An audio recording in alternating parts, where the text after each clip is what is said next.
مزید دو باتیں آپ کو کہنا ہے، وہ باتیں کہہ کر انشاءاللہ بہت جلد اپنی بات ختم کر دیتا ہوں۔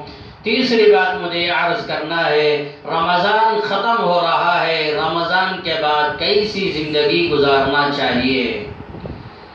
رمضان کے بعد ہماری زندگی کیسی ہونی چاہیے؟ ماشاءاللہ بہت سارے لوگ رمضان میں نمازوں کا اہتمام، روزوں کا اہتمام، تراویح کا اہتمام، تلاوت کا، ذکر و اذکار کا، ماشاءاللہ دیکھو رمضان میں کیا نورانی منظر تھا۔ یہ الگ چیز ہے لاک ڈاؤن چل رہا تھا کہ اتنا خوبصورت منظر ہم نے نہیں دیکھا کہ مسجدیں ویران تھی، تو بہرحال وہ الگ چیز ہے۔ بہرحال اپنے اپنے گھروں میں اعمال کی پابندی کر رہے تھے، تو بہت خوبصورت منظر تھا، نیکیوں کے ساتھ اعمال کے ساتھ زندگی گزار رہے تھے۔ ابھی ایک دن یا دو دن کے بعد رمضان ختم ہو جائے گا، رمضان کے بعد آپ کی زندگی کیسی ہوگی؟ کیا وہی زندگی جو رمضان سے پہلے تھی؟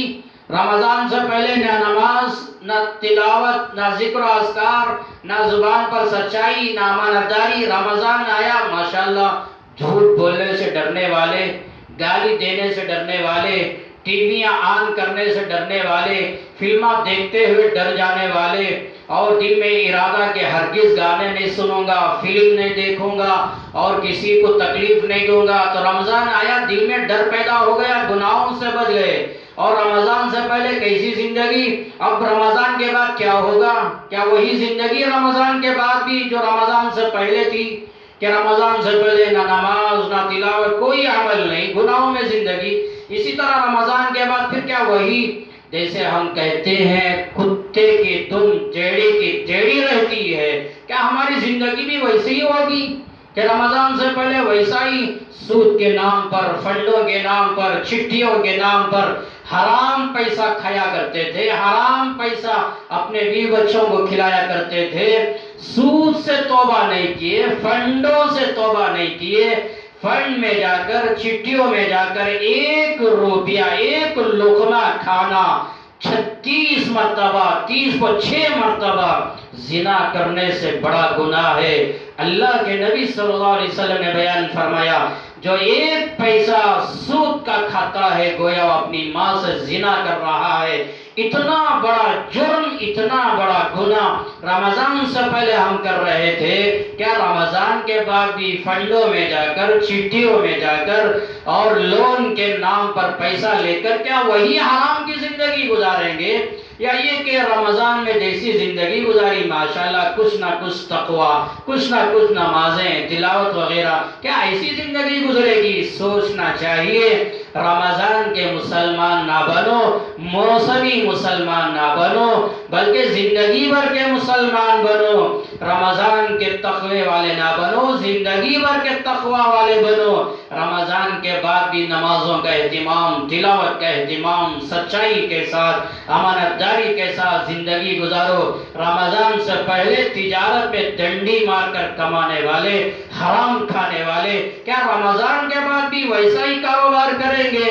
یا سچے دل سے توبہ کر کے، سچائی کے ساتھ، امانت داری کے ساتھ کاروبار کریں گے؟ آخر رمضان کے بعد کیسی زندگی گزاریں گے؟ جائزہ لینا چاہیے، نیت کرنا چاہیے۔ جس آیت کو میں نے آپ کے سامنے پڑھا، یا ایھا الذین آمنوا اتقوا اللہ ولتنظر نفس ما قدمت لغد واتقوا اللہ ان اللہ خبیر بما تعملون، قرآن پاک کا 28واں پارہ، سورہ حشر کا آخری رکوع، پہلی آیت۔ اللہ کا قرآن اٹھائیے، کھول کر دیکھیے، اس آیت کے اندر اللہ نے 2 مرتبہ کہا اتقوا اللہ، اتقوا اللہ، 2 مرتبہ کہا۔ علماء نے کیا عجیب بات لکھی ہے، کیا بیان فرمایا ہے، اللہ کی کیا حکمت بیان فرمائی ہے۔ بیان فرماتے ہیں کہ اللہ نے اس آیت میں 2 مرتبہ اتقوا اللہ کہا۔ اتقوا اللہ کا معنی ہے اللہ سے ڈرو، اللہ سے ڈرو، اللہ سے ڈرو، اس کا ترجمہ ہے اللہ نے 2 مرتبہ کہا۔ پہلی مرتبہ جو کہا اس کا مطلب یہ ہے اللہ سے ڈرتے ہوئے واجبات کی پابندی پابندی کرو، فرائض کی پابندی کرو، اللہ کے احکامات کی پابندی کرتے ہوئے، اللہ کے حکموں پر زندگی گزارتے ہوئے اپنی زندگی گزارو۔ تو پہلے اتقوا اللہ سے مراد فرائض کی پابندی، واجبات کی پابندی، اللہ کے قانون کی پابندی، اللہ کے احکامات کی پابندی کرتے ہوئے زندگی گزارو۔ اور آخر میں اللہ نے اسی آیت میں فوراً اتقوا اللہ کہا۔ وہ دوسرے اتقوا اللہ سے مراد یہ ہے گناہوں سے اپنے آپ کو بچاتے ہوئے زندگی گزارو، فنڈوں سے بچاتے ہوئے زندگی گزارو، چٹھیوں سے بچاتے ہوئے زندگی گزارو، ہر گناہ ہر نافرمانی سے اپنے آپ کو بچاتے ہوئے زندگی گزارو۔ اس لیے اللہ نے ایک ہی آیت میں فوراً 2 مرتبہ اتقوا اللہ کہا ہے۔ کیا خوبصورت علماء نے بیان کیا ہے اس آیت کی تفسیر میں۔ تو بہرحال جائزہ لینا چاہیے، نیت کرنا چاہیے، رمضان ختم ہو رہا ہے، رمضان کے بعد میری زندگی کیسی ہونی چاہیے۔ جیسے رمضان میں اعمال کی پابندی کی، نمازوں کا تلاوت کا اہتمام کیا، اور لوگوں پر خیرات، زکوٰۃ، فطرہ وغیرہ کیا کیا اعمال کرے، لوگوں کو کھلایا پلایا، پڑوسیوں کے حقوق ادا کیے، ایسے ہی رمضان کے بعد بھی زندگی گزارو، مسجدوں سے تعلق پیدا کرو۔ رمضان آیا ماشاءاللہ ہر گھر میں کچھ نہ کچھ تلاوت کا اہتمام، رمضان ختم ہوتے ہی پھر آئندہ رمضان قرآن کھول کر دیکھیں گے، ایسا نہ کرو۔ رمضان کے بعد بھی اللہ کا قرآن اٹھائیے، ہر دن ہر رات اللہ کا قرآن میں سے کچھ نہ کچھ تلاوت ضرور کیجئے۔ تو رمضان کے بعد ہماری زندگی تقوی کے ساتھ، نیکیوں کے ساتھ، اعمال کی پابندی کے ساتھ تو گزرنا چاہیے۔ تو یہ بات مجھے عرض کرنا تھا۔ آخری بات یہ ہے، چوتھی بات مجھے عرض کرنا ہے، وہ بات کہہ کر اپنی بات ختم کرتا ہوں۔ اللہ نے رمضان میں فطرہ ادا کرنے کا حکم دیا ہے۔ فطرہ کیوں ادا کیا جاتا ہے؟ ابو داؤد شریف کی روایت ہے، فطرہ ادا کرنے کی 2 باتیں، 2 فائدے بیان کیے گئے۔ عبداللہ بن عباس رضی اللہ عنہ روایت فرماتے ہیں، فرض رسول اللہ صلی اللہ علیہ وسلم زکاة الفطر صاع من تمر او صاع من شعیر طہرۃ، نہیں، فرض رسول اللہ صلی اللہ علیہ وسلم زکاة الفطر طہرۃ للصیام من اللغو والرفث وطعمۃ للمساکین۔ یہ روایت ہے۔ اللہ کے نبی صلی اللہ علیہ وسلم نے صدقہ فطر ادا کرنے کا حکم دیا۔ کیوں دیا؟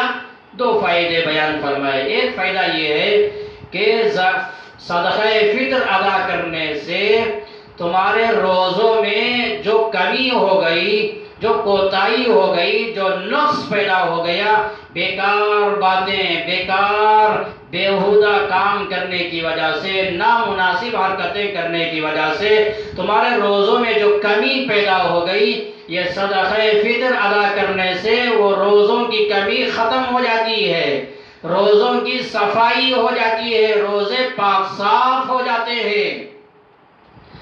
بعض نسخوں میں یہ روایت ہے وَطُہْرَةً لِلصِّيَامِ طہرۃ للصائم، طہرۃ للصائم، یہ روایت میں الفاظ ہیں۔ مطلب یہ ہے کہ روزہ رکھنے والے کے اندر، روزوں میں نہیں، روزہ رکھنے والے بندے اور بندی کے اندر روزہ رکھنے کی وجہ سے بیہودہ بات کہہ دیا، یا کوئی گناہ ہو گیا، کوئی نافرمانی ہو گئی، وہ گناہوں کی وجہ سے روزہ رکھنے والے کے اندر، اس کے جسم میں، اس کے بدن میں، اس کے دل دماغ میں جو کمی پیدا ہو گئی، جو گناہ ہو گیا، یہ صدقہ فطر کے ذریعے سے اللہ وہ روزہ رکھنے والے کے جسم کو صاف کر دیتے ہیں، اس کے جسم کی صفائی کر دیتے ہیں، گناہوں کو معاف کر دیتے ہیں۔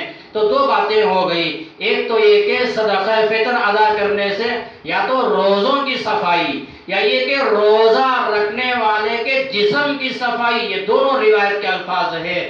تو بیان فرمایا صدقہ فطر ادا کرو، یا تو تمہارے روزوں کی صفائی ہو جائے گی یا تمہارے جسم کی صفائی ہو جائے گی۔ تو ایک فائدہ یہ ہے۔ دوسرا فائدہ اللہ کے نبی صلی اللہ علیہ وسلم نے بیان فرمایا وَطُعْمَةً لِلْمَسَاکِینِ، صدقہ فطر ادا کرنے کا دوسرا فائدہ یہ ہے، غریبوں کا کھانا ہے، وہ بیواؤں کا کھانا ہے، ضرورت مندوں کا کھانا ہے. تم صدقہ فطر ادا کرو گے تو عید الفطر کے دن غریب لوگ کھانے پینے کا انتظام کر لیں گے. ایک روایت میں فرمایا اغنوہم عن الطواف فی ھذا اليوم، عید الفطر کے دن غریبوں کو، مسکینوں کو، بیواؤں کو، محتاجوں کو بے نیاز کرو، ان کو بازار جانے پہ مجبور نہ کرو، گھروں کے پاس جانے پہ مجبور نہ کرو. اگر تم فطرہ ادا نہیں کرو گے تو پھر کیا ہوگا؟ غریب لوگ کھانے پینے کے مارے بازار میں جائیں گے، گھروں کے پاس جائیں گے، دکانوں کے پاس جائیں گے.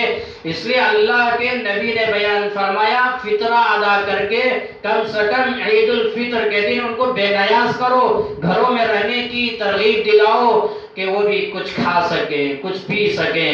تو فرمایا یہ غریبوں کا کھانا ہے. تو دو فائدے، ایک تو روزوں کی صفائی یا جسم کی صفائی، اور دوسرا فائدہ غریبوں کا کھانا ہے. اس لیے فرمایا صدقہ فطر ادا کرو. صدقہ فطر کن پر واجب ہے؟ جن کے پاس 80 پر 7 گرام سونا، یا یہ کہ 612 گرام چاندی، یا اس کی قیمت کے بقدر مال تجارت، بزنس کا مال رکھے ہیں، بیچنے کا مال رکھے ہیں، وہ مال کا حساب لگاؤ. اگر اس کی قیمت چاندی کی قیمت تک پہنچ جاتی ہے تو آپ پر فطرہ دینا واجب ہے. چاندی 1 گرام 40 پر 3 روپیہ، تو 612 گرام چاندی کی قیمت لگتی ہے 20 کو 6316 روپیہ، 20 کو 6316 روپیہ. اگر تمہارے پاس 26,000 روپیہ کم سے کم موجود ہے، یا اس کی بقدر مال تجارت ہے، یا کیش پیسہ ہے، یا 26,000 روپیوں کا چاندی ہے، یا 26,000 روپیوں کا سونا ہے، تو آپ پر زکوٰۃ بھی واجب ہے، آپ پر فطرہ بھی واجب ہے.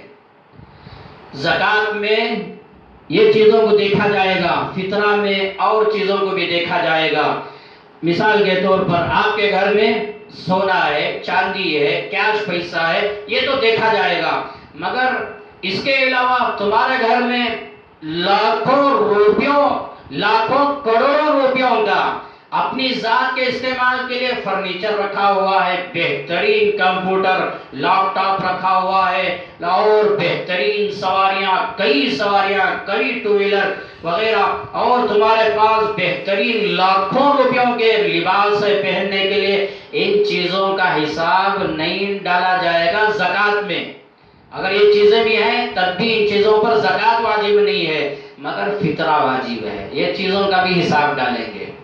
اگر تمہارے گھر میں معمولی سادہ سادہ کپڑے ہیں تو زکوٰۃ تو نہیں ہے. تو ضرورت کے بقدر سے زیادہ کپڑے ہیں، ضرورت سے زیادہ کپڑے ہیں، اگر وہ جو زیادہ کپڑے ہیں اگر ان کی قیمت 26,000 روپیوں تک پہنچ جائے گی تو فطرہ دینا پڑے گا.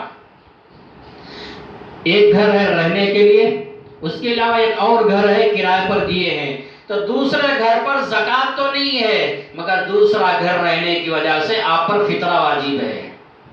تو بہت ساری چیزوں کو دیکھا جاتا ہے فطرے میں. اگر وہ چیزیں بھی ہیں تب بھی آپ پر زکوٰۃ واجب، فطرہ واجب ہو جاتا ہے، زکوٰۃ واجب نہیں ہوتا.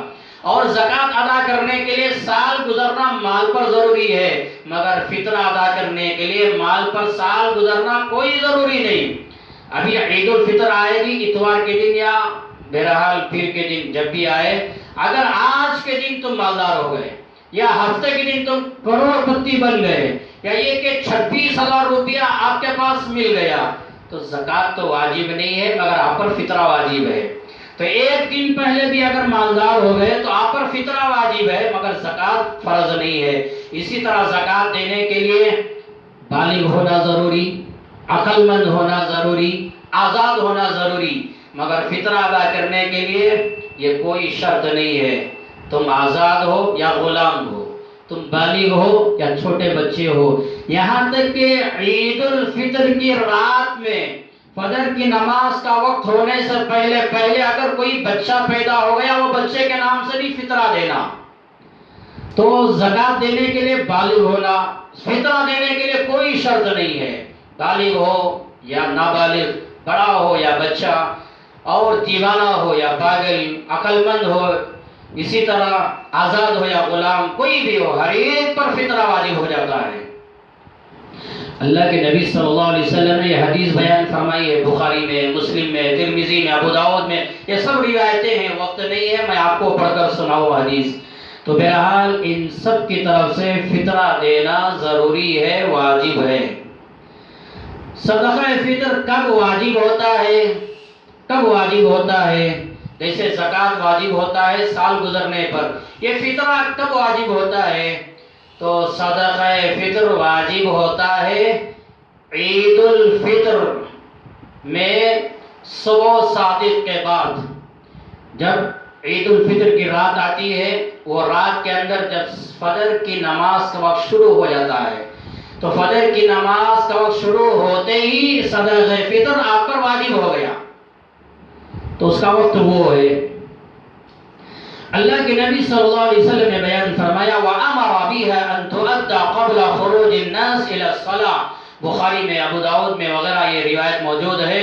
آپ نے بیان فرمایا عید الفطر کی نماز کو جانے سے پہلے اپنا فطرہ ضرور ادا کرو، کم سے کم نماز کو جانے سے پہلے عید الفطر کی اپنا فطرہ ضرور ادا کرو۔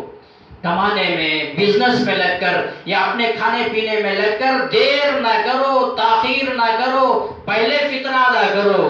اللہ کے نبی نے حکم دیا ہے، یہاں تک کہ ابو داؤد شریف میں روایت ہے، اللہ کے نبی صلی اللہ علیہ وسلم نے بیان فرمایا من اداها قبل الصلاة فهي زکاة مقبولہ ومن اداها بعد الصلاة فهي صدقة من الصدقات، جو اللہ کا بندہ نماز سے پہلے، عید الفطر کی نماز سے پہلے جو فطرہ ادا کر دیتا ہے، اللہ اس کے فطرے کو قبول کر لیتا ہے۔ جو نماز کے بعد ادا کرتا ہے وہ صدقے میں سے صدقہ ہے۔ قبولیت کی کوئی گارنٹی نہیں، اللہ قبول کرے وہ اللہ کی شان، اللہ رد کر دے وہ اللہ کی شان۔ اگر پہلے ادا کر دے تو اللہ کے نبی نے فرمایا وہ مقبول صدقہ ہے، وہ مقبول فطرہ ہے، بعد میں ادا کرو گے وہ صدقے میں سے صدقہ ہے۔ اس لیے نماز کو جانے سے پہلے ادا کریں، یہ بھی روایت ہے۔ سیدنا عبداللہ بن عمر رضی اللہ عنہما، بہت بڑے صحابی جن کے بارے میں شروع میں نے کہا، حضرت عمر کے بیٹے، حفصہ کے بھائی، ہمارے نبی کے سالے، ان کا عمل یہ تھا کہ یؤدیہا قبل ذلک بالیوم والیومین، بخاری میں، ابو داؤد میں روایت ہے، عبداللہ بن عمر رضی اللہ عنہما صدقہ فطر عید الفطر سے ایک دن یا 2 دن پہلے ادا کر دیتے تھے۔ عید الفطر کے سے ایک دن یا 2 دن پہلے فطرہ ادا کر دیا کرتے تھے، کیوں؟ تاکہ غریبوں کے لیے فائدہ ہو جائے۔ عین عید الفطر کے دن آپ دیں گے تو ظاہر سی بات ہے وہ کہاں جائیں گے؟ کپڑا لینے کے لیے یا گوشت لینے کے لیے، اپنی ضرورت پورا کرنے کے لیے، یہ الگ چیز ہے۔ اللہ کے نبی نے اجازت دی ہے، گنجائش دی ہے، وہ سب اپنی جگہ ہے، مگر سہولت کے لیے وہ صحابی کا عمل بھی ہمارے لیے نمونہ ہے۔ اس لیے اگر کوئی اللہ کا بندہ عید الفطر سے 1 دن یا 2 دن، علماء نے لکھا ہے یا چند دن پہلے ہی ادا کر دے تب بھی ادا ہو جائے گا، اس لیے ضرور ادا کرنا چاہیے۔ اور فطرہ کتنا ادا کرنا چاہیے، یہ آخری بات ہے، یہ کہہ کر اپنی بات ختم کرتا ہوں۔ صدقہ فطر تو دینا ہے، مگر اس کی مقدار کیا ہے، کتنا دینا چاہیے؟ ابو داؤد شریف کی روایت ہے، اللہ کے نبی صلی اللہ علیہ وسلم نے بیان فرمایا او نصف صاع من قمح، گھیو فطرہ دینا چاہتے ہیں تو آدھا صاع، یوں سمجھیے کم و بیش 2.25 کلو گھیو، یا اس کی قیمت ادا کرنا چاہیے۔ فطرے کی مقدار 2.25 کلو، کم و بیش 2.25 کلو رکھ لیجئے، تو 2.25 کلو گھیو یا اس کی قیمت ادا کرنا چاہیے۔ یہ ابو داؤد شریف کی روایت ہے۔ اسی روایت کو سامنے رکھ کر امام اعظم ابو حنیفہ رحمۃ اللہ علیہ، امام احمد بن حنبل رحمۃ اللہ علیہ یہی بیان فرماتے ہیں صدقہ فطر آدھا صاع ہے، 2.25 کلو گھیو ہے، تو دینا چاہیے۔ امام مالک اور امام شافعی رحمۃ اللہ علیہ بیان فرماتے ہیں آپ گھیو بھی دینا چاہتے ہیں تو مکمل صاع دینا چاہیے، 3.5 کلو گھیو یا اس کی قیمت دینا چاہیے. یہ امام شافعی امام مالک رحمۃ اللہ علیہ بیان فرماتے ہیں. تو بہرحال سیدنا علی مرتضی رضی اللہ عنہ بہت بڑے صحابی جو ہمارے نبی کے داماد ہیں، علم کا سمندر رکھنے والے، جن کے بارے میں اللہ کے نبی نے فرمایا میں علم کا شہر ہوں تو اس کا دروازہ علی ہے رضی اللہ عنہ. بہت بڑے علم رکھنے والے. انہوں نے جب کوفہ میں گئے تو وہاں جا کر دیکھا کہ بزنس، تجارت، منڈیاں، کارخانے اور مال دولت کی فراوانی ہے، خوب کما رہے ہیں. جب دیکھا کہ ماشاءاللہ اللہ نے نعمتوں سے نوازا ہے، انہوں نے دیکھ کر بیان فرمایا قد اوسع اللہ علیکم فلو جعلتموہ سعا من کل شیء. ارے جب اللہ نے تم پر نعمتوں کا دروازہ کھول دیا ہے، مال دولت میں وسعت پیدا کر دیا ہے، تو تم کو بھی چاہیے کہ صدقہ فطر میں جو دینا چاہو ضرور ادا کرو، مگر ہر چیز مکمل سع دینے کی کوشش کرو. گھیو دینا چاہتے ہیں مکمل سع 3.5 کلو کی قیمت ادا کرو. جب اللہ نے دے دیا ہے تو مکمل سع دو. اللہ کے نبی نے ضرور کہا آدھا سع گھیو دو. اس کا مطلب یہ نہیں کہ اللہ کے نبی نے فرض کے طور پر کہا ہے، واجب کے طور پر کہا ہے، فرض کے طور پر نہیں کہا، گنجائش کے طور پر، اجازت کے طور پر کہا ہے. جب اللہ نے وسعت دے دی ہے تو صحابہ خود کہتے ہیں مکمل سع ادا کرو. اس کا مطلب یہ نہیں کہ ہمارے کرناٹک کے امیر شریعت دامت برکاتہم وغیرہ علماء نے بھی کہا ہے کہ 1.25 کلو کی قیمت 70 روپیہ فطرہ ہے، اخبارات وغیرہ میں آ رہا ہے. اس کا مطلب یہ نہیں کہ میں ان پر تنقید کر رہا ہوں یا ان کے خلاف بیان کر رہا ہوں، نعوذ باللہ، مطلب یہ نہیں ہے. میں آپ کو سمجھانا چاہتا ہوں حدیثیں آپ سے کیا کہتی ہیں اور صحابہ آپ سے کیا کہنا چاہتے ہیں، صحابہ کا عمل کیا ہے.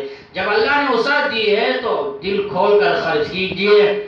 اگر گھیو ہی دینا چاہتے ہیں تو حضرت علی رضی اللہ عنہ کے کہنے کے مطابق یا امام شافعی امام مالک رحمۃ اللہ علیہما کے کہنے کے مطابق مکمل سع تو 70 روپیہ فطرہ ہے، تو مکمل سع 140 روپیہ ہو گیا.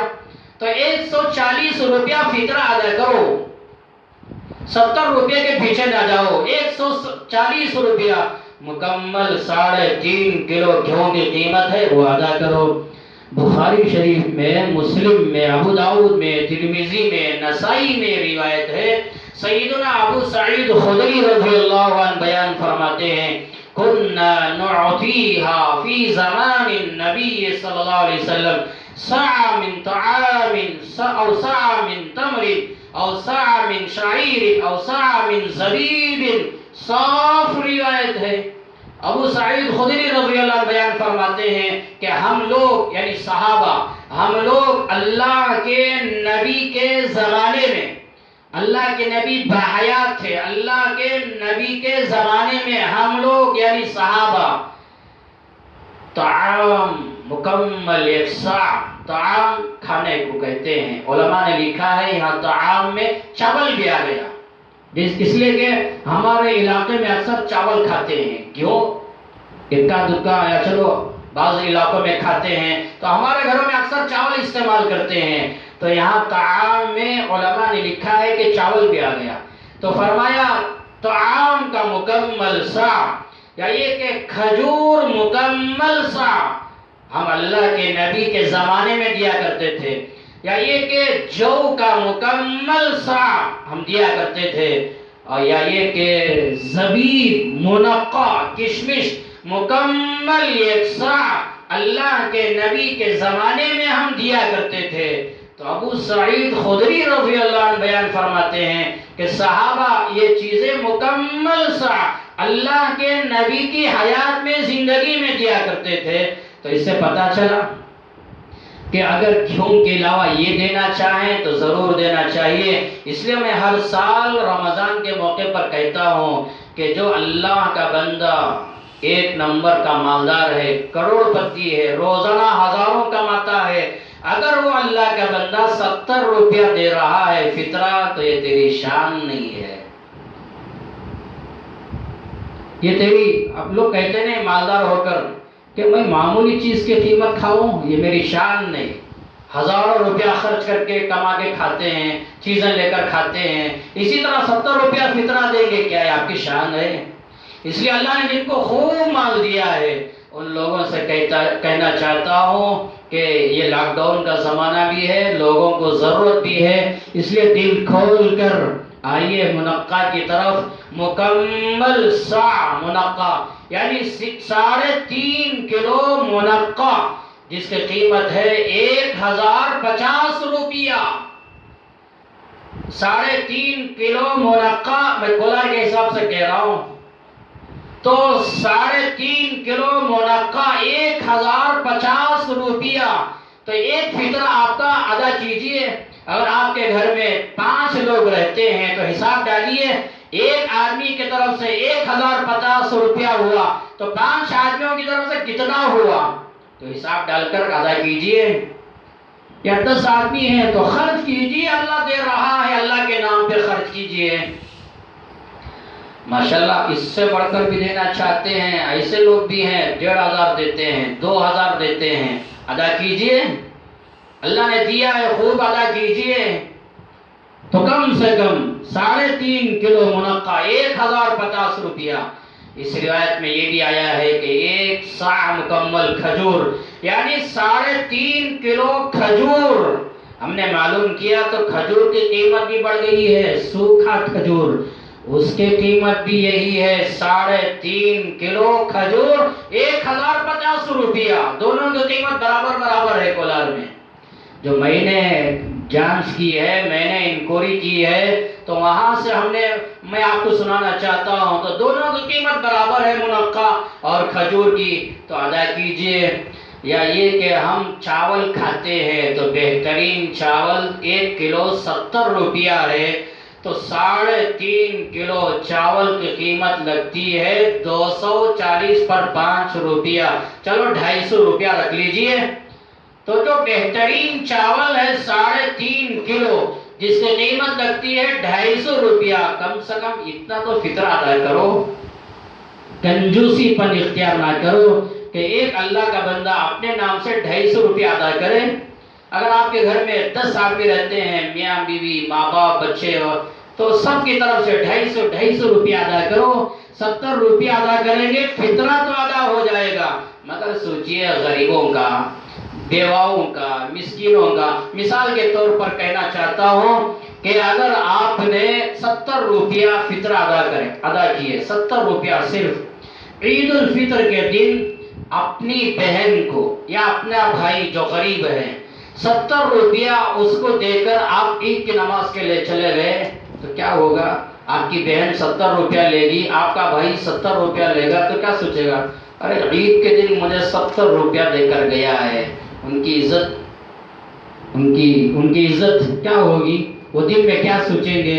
اگر وہی آپ منقع کی قیمت 1050 روپیہ اپنی بہن کو دے کر چلے گئے، خوش تو ہو جائے گی، ماشاءاللہ میرا بھائی اتنا دے کر گیا ہے، بول کر دینے کی کوئی ضرورت نہیں ہے، یہ فطرہ کا پیسہ ہے، دل میں نیت کر لی، بس یوں کہہ دے لے بہن یہ ہدیہ ہے، لے بھائی یہ ہدیہ ہے، میں ہدیہ دے رہا ہوں، دل میں نیت ہو گئی بس۔ یا یوں بھی کہہ سکتے ہیں دل میں نیت ہوئی فطرے کی، اپنی بہن سے کہہ رہے ہیں کہ میں آپ کو عید ہی دے رہا ہوں، عید کا تحفہ دے رہا ہوں، ادا تو ہو جائے گا۔ اس لیے اگر 70 روپیہ اپنی بہن کو دے کر جائیں گے، بھائی کو دے کر جائیں گے، کیا گزرے گا ان کے دل پر؟ اسی طرح ایک غریب کو آپ نے 70 روپیہ فطرہ دے کر جائیں گے، وہ غریب کیا سوچے گا؟ ارے عید کی خوشی میں 70 روپیہ دے کر جانا، دیکھیں گے تو کروڑ پتی ہے، مالدار ہے، فطرہ تو ادا ہو جائے گا، کوئی اشکال نہیں، کوئی سوال نہیں، مگر سوچئے جب اللہ نے مال دیا ہے تو زیادہ دینے کی بھی فکر کریں۔ اس لیے خلاصہ یہ ہے، جو مالدار ہیں منقع کھجور کی قیمت لگائیں 1050 روپیہ، یا چلیے 3.5 کلو چاول 250 روپیہ، کم سے کم یہ تو ادا کر دیں، 250 روپیہ ایک فطرہ ادا کریں۔ یا یہ کہ آخر میں آپ آنا ہی چاہتے ہیں تو حضرت علی رضی اللہ عنہ، امام شافعی، امام مالک کے قول کے مطابق مکمل گھیو 3.5 کلو 140 روپیہ ادا کر دیں۔ یا چلو دل نہیں مان رہا ہے، کنجوسی بننا چاہتے ہیں، چلیے 70 روپیہ ادا کر دیں اور فطرہ تو ادا ہو جائے گا۔ اللہ سے دعا فرمائیں، اللہ ہم کو عمل کی توفیق عطا فرمائیں، اور اللہ ہم سب کو کہنے سننے سے زیادہ عمل کی توفیق عطا فرمائیں۔ اسی طرح انجمن اسلامیہ کولار کی طرف سے ایک اعلان آیا ہے، اس لیے کہ آن لائن بیان ہے، پتہ نہیں کتنے لوگ سنیں گے، آئندہ بھی سنیں گے، اور آپ دوسروں کو بھی شیئر فرمائیں، فارورڈ کریں۔ تو یہ کہنا چاہتے ہیں کرونا وائرس بیماری سے ملک بھر میں لاک ڈاؤن ہو چکا ہے۔ اس بیماری میں بچنے کے لیے حکومت کرناٹک بورڈ آف اوقاف نے ہدایت جاری کی ہے، جس میں بہت لوگ ایک جگہ جمع نہ ہو، ایک جگہ بہت سارے لوگ جمع نہ ہو، ایک دوسرے سے دوری برتیں، ایک دوسرے سے الگ الگ رہیں۔ عید الفطر کی نماز مسجدوں میں یا عیدگاہوں میں نہ پڑھیں، پڑھنے کی اجازت نہیں ہے، اپنے گھروں میں نماز پوری کریں، ایک دوسرے سے مصافحہ نہ کریں اور گلے نہ ملیں۔ اور اس ضمن میں انجمن اسلامیہ کولار کے مسلمان بھائیوں سے التماس کرتی ہے کہ بورڈ آف اوقاف کی دی گئی ہدایت پر عمل کرتے ہوئے عید کی نماز اپنے گھروں میں ادا کریں اور دعا کریں کہ اللہ تعالیٰ اس بیماری کو دنیا سے جلد ختم کریں۔ بہرحال عیدگاہوں میں نماز نہیں ہوگی، مسجدوں میں نماز ہوگی، مگر 4 یا 5 لوگ نماز عید الفطر ادا کریں گے، بقیہ لوگ اپنے گھروں میں ادا کرنا ہے۔ اپنے گھروں کے اندر نماز عید الفطر کیسے ادا کرنا، کیسے پڑھنا، اس کے لیے کیا کیا چیزیں ہیں، اب تو وقت نہیں ہے، انشاءاللہ میں الگ سے وہ ساری تفصیلات بیان کروں گا، ڈاؤن لوڈ کروں گا، یوٹیوب میں ڈالوں گا۔ اور اس کے علاوہ بھی اور بہت سارے علماء کے بیانات یوٹیوب میں آ چکے ہیں، ان کے بیانات بھی سن لیں، انشاءاللہ میں بھی وہ بیان کر کے ڈاؤن لوڈ کر یوٹیوب میں ڈالوں گا، آپ وہ سن لیں، انشاءاللہ فائدہ ہو جائے گا۔ مختصر دعا ہوگی، دعا کے بعد آپ اپنے اپنے گھروں میں نماز ظہر ادا کر لیں۔ الحمدللہ رب العالمین، اللہم صلی علی سیدنا شفیعنا و حبیبنا و مولانا محمد مبارک وسلم۔ یا اللہ ہم سب کے گناہوں کو معاف فرما، یا اللہ ہماری خطاؤں کو درگزر فرما، یا اللہ رمضان ختم ہو رہا ہے، رمضان کے ختم سے پہلے ہماری مغفرت فرما، یا اللہ ہمارے حق میں تیری رضا نصیب فرما، تمام نبیوں کی رضا نصیب فرما، یا اللہ ہماری زندگیوں میں تقوی پیدا فرما، رمضان کی بہت ناقدری کی یا اللہ معاف فرما، یا اللہ ہماری مغفرت فرما، یا اللہ نیکیوں کے ساتھ زندگی گزارنے والا بنا، یا اللہ کرونا وائرس کی بیماری کو ختم فرما، پورے عالم کی پریشانی کو مصیبتوں کو دور فرما، یا اللہ امت کی حفاظت فرما، امت کی مدد فرما، یا اللہ رمضان کے بعد بھی اچھی زندگی گزارنے والا بنا، یا اللہ دین کو سیکھنے والا بنا، سمجھنے والا بنا، یا اللہ تقوی طہارت کے ساتھ زندگی گزارنے والا بنا، ہر ایک کی روزی رزق میں برکت نصیب فرما، یا اللہ حج بیت اللہ نصیب فرما، حرمین شریفین کی حاضری کی سعادت نصیب فرما، یا اللہ بہت سارے تیرے بندے